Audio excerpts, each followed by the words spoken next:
మీకు super beautiful flower plant చూపిస్తాను, వచ్చేయండి. ఇది మా ఏరియాలో మాటిపూట మల్లెపూలు అని అంటారు. సాయంత్రం మాత్రమే పోస్తే ఉదయానికల్లా వాడిపోతాయి, అందువల్ల అలా అనుంటారు, అలా పెట్టుంటారు ఆ పేరు.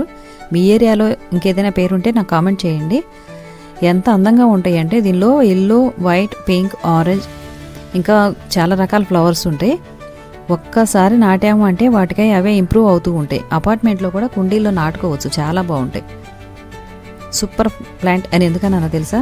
సాయంత్రం ఇంటి ముందు ఎంత మంచి స్మెల్ వస్తాయి అంటే ఈ పువ్వులు వికసించిన తర్వాత అక్కడ కూర్చుంటే అసలు చాలా రిలీఫ్గా అనిపిస్తుంది. ఇంకో స్పెషల్ ఏంటంటే ఒక్క ప్లాంట్కి వచ్చేసి రకరకాల పువ్వులు పూస్తున్నాయి. ఎల్లోలో పింక్, పింక్లో ఎల్లో షేడ్. ఈ సీడ్ ఇది గింజ చూశారు కదా, నల్లగా మిరియాల్లా ఉండే ఈ గింజలు మనం జాగ్రత్త చేసి వేరే చోట నాటితే ఓకే, లేదంటే అవి ఎక్కడ కింద పడిపోయినా సరే అక్కడ కొత్త మొక్కలు వచ్చేస్తాయి ఈజీగాని. ఉదయానికి ఇలా వడబడి వచ్చినాయి అనమాట. ఇంకొంచెం సేపు ఉంటే పూర్తిగా వాడిపోతాయి. ఇంటి ముందు ఎంత మంచి స్మెల్ వస్తుంటే, ఆ ప్రాంగణం అంతా మంచి స్మెల్ వస్తుంటే ఎవరికి మాత్రం నచ్చదు? చూడ్డానికి కంటికి అందంగా మంచి స్మెల్తో ఎక్కడైనా సరే మొక్కలు దొరికితే మిస్ అవ్వకుండా నాటుకోండి.